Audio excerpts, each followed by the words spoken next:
Alrighty, thanks for tuning in once again. It's Ishmael Sistrunk from the St. Louis American and STLamerican.com here with Palmer Alexander III, our Rams Roundup correspondent, and this is the Rams Roundup. Palmer, this week, this team has been interesting, has been back and forth, up and down, pretty much all season. I guess more down than up. But we had, coming off of a big win against the 49ers, we had the Arizona Cardinals division leading surprise. Everyone thought Seattle, San Francisco 49ers would be atop the division again. Arizona Cardinals came into town, and the Rams once again looked pretty good early. They were able to stick in there to look like they may have had what it takes to get a victory. But in the end, what we've seen happen so many times, the Rams fell apart in the second half, really the fourth quarter of that game, and lost 31-14. Palmer, and it seems like I'm asking you this almost every week, what happened? If you can't score points, you won't be able to win football games. I mean, let's go back to this summer, the celebrity softball game. And I know a lot of people thought I was just picking on Brian Schottenheimer. When Jeff Fisher said at the softball game, if the Rams can average 22 points a game, that they'll be, in the playoffs, where they're averaging 18 points a game. And they're having trouble finishing teams off, Ishmael. I mean, Brian Schottenheimer, the biggest criticism on him is just in-game adjustments. You notice they can start the game off a wonderful 8-play, 70-yard drive, eat up about 3-4 minutes on the clock, and in the second possession, he doesn't make an adjustment. The other team must make the adjustment, and he's not adjusting along with that. So the Rams have proved throughout the season, despite their difficult schedule, they can play with anyone. It's just a matter of how consistent can they be on offense. And they're not too consistent. Look at their record right now. It's telling. Yeah, and the interesting thing to me is, again, they usually start off and they play well. They've been out to big leads a couple of times and then blown them. So it's interesting. I wonder if it's a matter of conditioning, if it's a matter of, like you said, the coach just not being able to adjust, or Schottenheimer and Fisher just being out-coached by the other teams, or are the players, do they just not have that mental fortitude to hold on for the entire game? Like I mentioned, for this particular game, it was a fourth quarter where we saw the quarterback, Austin Davis, pretty much fall apart. And when it came in a massive wave.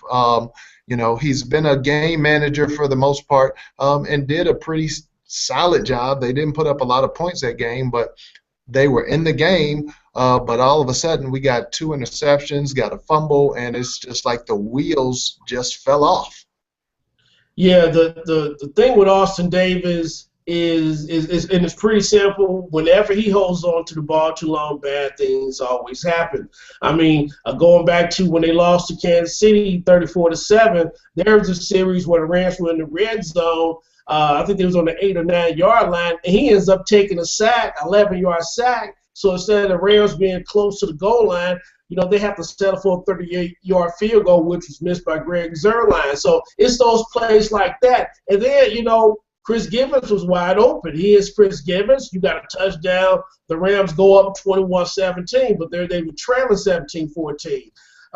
The week before, the San Francisco game, underthrown Kenny Britt again. He got behind the defense and the ball's poorly underthrown. So, like you said, the wheels are coming off Austin Davis, and now Jeff Fisher is making a change back to Shaun Hill. And when you really think about it, Ishmael, 7 games left in the season. I mean, we saw plenty of Austin Davis. This is what we're going to get.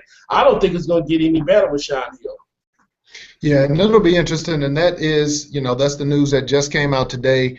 Jeff Fisher initially, I think when he was asked after the game or the next day, he said he was going to stick with his quarterback for now, but decided to go in a different direction, to go with the veteran, the more experienced quarterback in Shaun Hill. So it'll be interesting to see if that does make a difference. But I think you're right. At this point, we know what we're getting from Austin Davis. He's a guy who's shown a lot of promise, but it just seems like the rest of the team, as the end of the game comes, as that pressure gets more and more, he's unable to deal with it. And like you said about him holding the football, it seems like it's weird because it's not a situation where he's consistently making the wrong decision.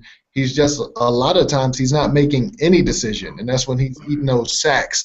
And of course, when you're getting sacked and losing 7-8 yards, that's just not good for an offense.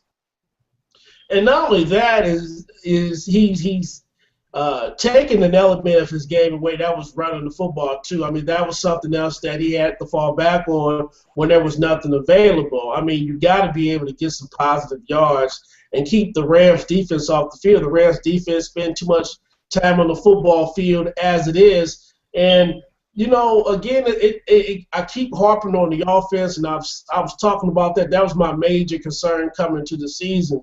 I mean, what the Rams are going to get from the offense. And I remember when you said it's going to be difficult for the Rams for Brian Quick going, and you're right.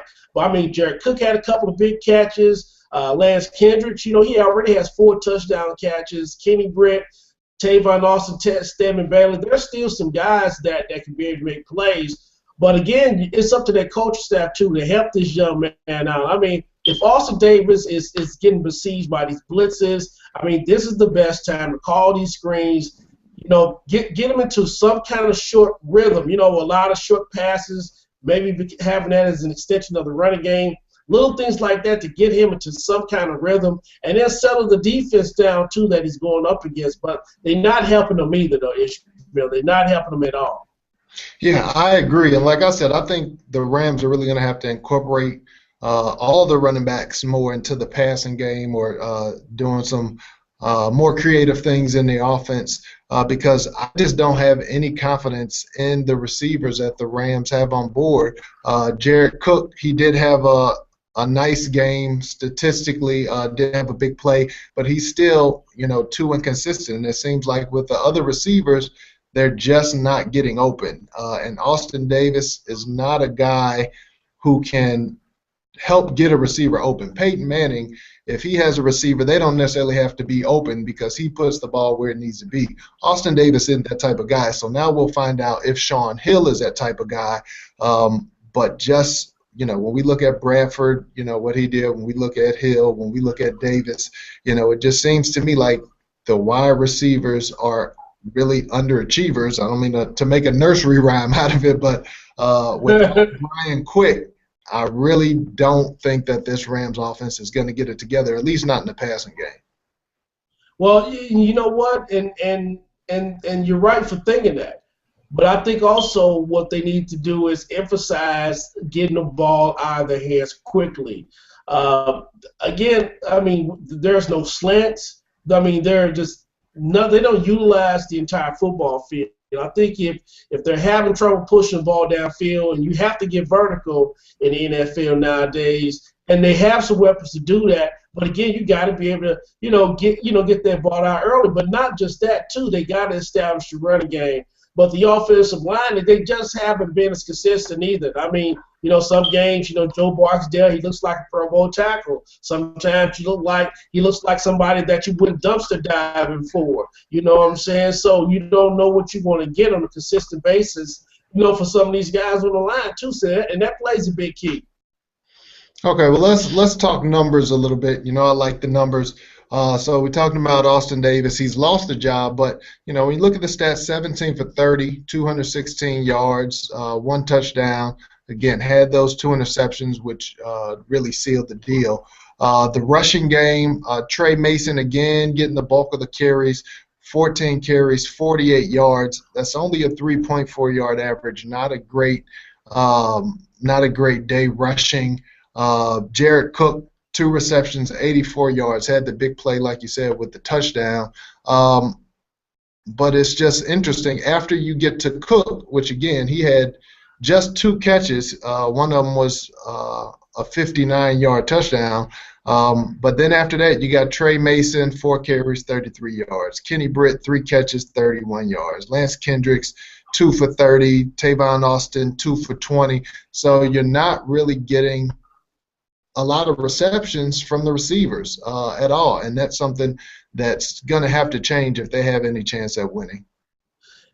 I mean, again, we keep talking about the same thing, over and over again. It keeps going back to that same guy. That same guy that stands on the sideline with the piece of plastic over his face, like he's conjuring up some kind of offensive revival, you know what I'm saying, to make the people dance in the aisles of St. Louis, man. I mean, Brian Schottenheimer, again, is not getting the most out of the talent that they have. I mean, it's one thing for them to fail, Ishmael trying to do it, but they're not even trying.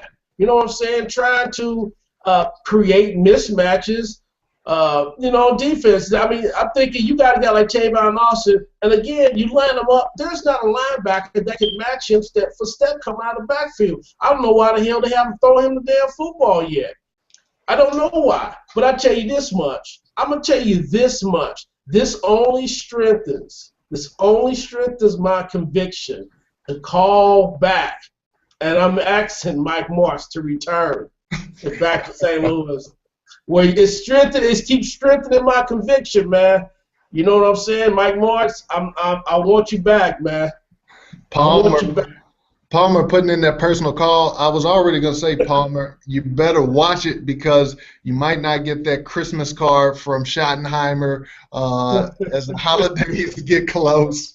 Or if you get one, you might not want to open it. But hey, the way he called offensive plays, that package would never get to me.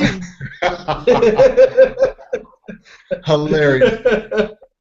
Now let's talk about the defense a little bit. It was interesting to me that Carson Palmer, while he was in the game, never had a touchdown pass. It seemed like it was once he went out, once he got hurt and Drew Stanton came in, that the Arizona offense really came to life. Now, part of that was the defense started to get turnovers, but how do you think the Rams' defense played in that game? It got worse after Carson got out of the game. And, I read a quote from, middle linebacker James Laurinaitis, and he was saying either the Cardinals were going to run the football, they were going to do some play-action pass, and that's exactly what they did. They hit him with the play-action pass, obviously the big pass to Josh Brown, and Rodney McLeod, again, another one of those gaffes by him, and he fell down, and then, they gave up a touchdown, and that pretty much really sealed the deal for the St. Louis Rams. And you can't keep making those types of mistakes when you're the last line defense. I mean, this is like the third time this happened this season, and then the Rams gave up a touchdown where they had no business giving one up, and they have to start to fix those problems. You know what I'm saying, Ishmael? I mean, this is the third year, in the Jeff Fisher regime, and they're still making these types of mistakes. I know these players are young, but this is not their first year in the system. They got to start getting better at this because there's no excuse for them losing another game like this. All right. Well, as we talked about before, Shaun Hill is going to be taking over the duties this week and for the rest of the season, assuming that he stays healthy. So it'll be interesting. This week he's going to be going up against, a guy at the other end of the spectrum. Shaun Hill's been a journeyman guy who came in as the backup. Bradford went down. He's going against Peyton Manning this week as the Denver Broncos come into town. Just like I said, opposite ends of the spectrum. You got pretty much the best in the biz here against a team that just switched quarterbacks. How much pressure is going to be on Shaun Hill as he sees Manning, this all-pro, this future Pro Bowler, coming into town? Well, I don't expect there to be a lot of pressure on Shaun Hill because nobody expects him to win. So he's, he doesn't have a lot to really worry about. I think, who knows? This may be one of those, again, those rallying cries where Jeff Fisher gets the Rams lathered up and ready to eat their own young, before they go out and face the Denver Broncos. And these are those types of games that the Rams are liable to win. But again, the way that Peyton Manning spreads the ball around, the mismatches, the offensive scheme. And Adam Gase, the offensive coordinator, Adam Gase was a disciple of Mike Martz up in Detroit. So you're seeing a combination of a scheme that he inherited, okay, that they're executing in Denver in a scheme similar in St. Louis that Brian Schottenheimer is running, and you're looking at the difference the way both offenses are executed. But obviously, there's a big difference between Peyton Manning and Shaun Hill. Yeah, absolutely. And Manning is a guy who just continues to break records, but even beyond Peyton Manning, and like I said, I think he's a guy who makes receivers better, but he's got Demaryius Thomas out there, who's a big play guy.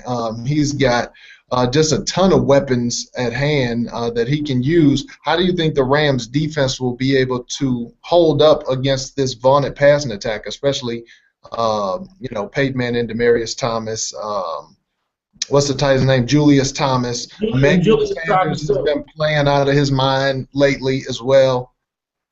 Well, I still expect the Rams to pressure him and get after Peyton Manning. He's not a mobile quarterback, and sometimes the best way to get to him is to overload and get after him. So I don't expect the Rams to sit back and let him try to pick them apart. I think they're just going to come after him and attack him with the same ferocity as they did Carson Palmer and Colin Kaepernick over the last 2 weeks. So you think they'll be able to get to Peyton? I mean, he's not the most mobile guy, but he does get the ball out pretty quickly. They'll be able to get to Peyton, but even if they don't, the secondary need to be aware also that the ball is coming out quicker, so there'll be some opportunities for them to jump passes and jump in those passing lanes to be able to create maybe a pick six in their own. Alex Ogletree did a good job stepping aside the passing lane, got an interception against Carson Palmer. A lot of us thought that he was going to take it back to the house, but he didn't. So those are those types of plays that the Rams are going to be looking to prey upon. A lot of those short, quick-hitting passing routes by Peyton Manning because his arm doesn't have the zip that he used to have, but he's still very accurate. So you got to just jump those passing lanes, when they present themselves. All right, so I'm going to read off a couple of numbers to you, Palmer, just to get an idea of what the Rams are going to be going up against. 31, 24, 20, 41, 31, 42, 35, 21, and 41. That's how many points the Broncos have put up each week of the season. The Rams would die to put up those type of numbers pretty much in any game. I just don't know if this defense is going to be able to slow down Peyton Manning and that high-paced offense. Well, I don't think they will, but I think they're going to go down in a blaze of glory trying to do so. And they have absolutely nothing to lose. The Rams are 3-6. I mean, pretty soon I'm going to start talking about the draft. There's a couple of college players that caught my eye over the last couple of days, and that we'll be hearing about them real soon in weeks to come on the Rams Roundup. So trust me, the Rams, they're going to throw everything at Peyton Manning, and they just going to let the chips fall where they may. And, again, this is one of the type of environments where the Rams can wind up coming out on top. I mean, they played well against everybody with the exception of the Minnesota Vikings this season. So why would Peyton Manning be any different? So what's your pick, Palmer? Broncos 55, Rams 10.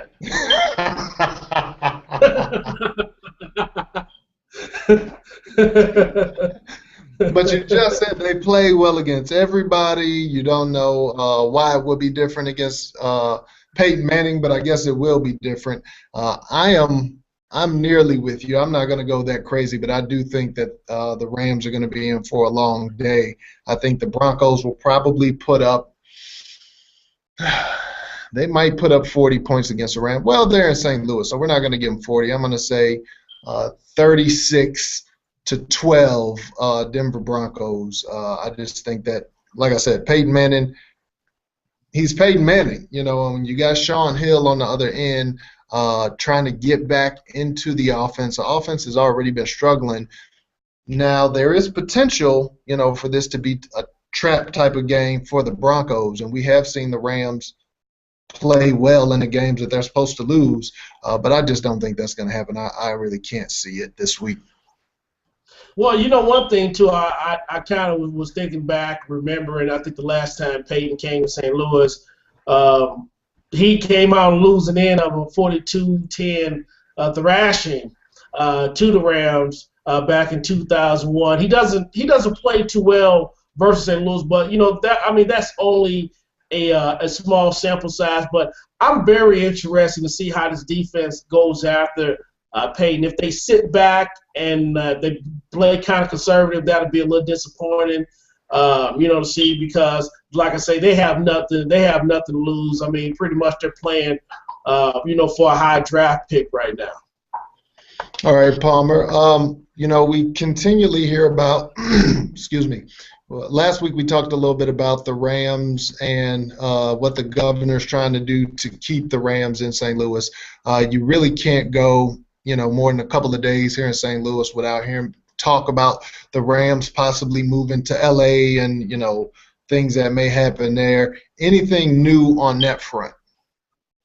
No, I mean there's no news. I mean, it was a recent story by Jason Lockenfor with CBS Sports, and they were just saying that Stan Kroenke was looking to buy more land in Inglewood, California, and whatnot. But Jason's been, he's been inaccurate a few times with a few of these stories. So you don't put a lot of weight into that. There's still a whole lot of hoops for Stan Kroenke to jump through. I mean, with Nixon making the announcement last week, I mean, the city of St. Louis is acting in good faith. So, the league is not going to grant the Rams the opportunity to be able to leave. And like I say, I just think that in the long run, Stan is going to get a better deal in St. Louis. He's going to get a good deal either way, but he's going to get the best deal financially for himself here. But again, the big thing, the sticking point is going to be how much public money is going to have to come forward. I mean, obviously he has enough money to build the stadium himself. He can definitely afford it. So a lot of people are like, hey, we're not going to be footing the bill for something that you already got the money for. I mean, we have some tough economic times ourselves that we're dealing with. And the social climate, too, of St. Louis. Okay. Well, that's all that I have. Once again, just to recap, we do want to make sure you guys know Shaun Hill is the new quarterback for the St. Louis Rams, the new old quarterback, or once again, used to be, you know what I mean. Shaun Hill will be behind center this week. So if nothing else, it should be interesting to watch and see how he handles himself getting back under center. And I wonder, how his confidence is to lose your spot, even though he was injured, to lose your spot and then to be called back upon. You wonder how his confidence and how he's going to handle that. Palmer, any last things that you want to talk about?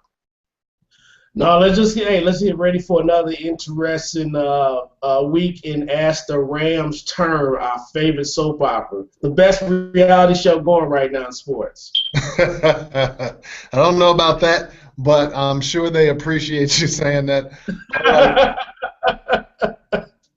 Last thing I want to do before we sign off, you guys know I do a boxing show, boxing columns. Want to give props out to Bernard Hopkins. He got his butt whooped, this past week by Sergey Kovalev, but the man is 49 years old, had a major title, fighting for unification.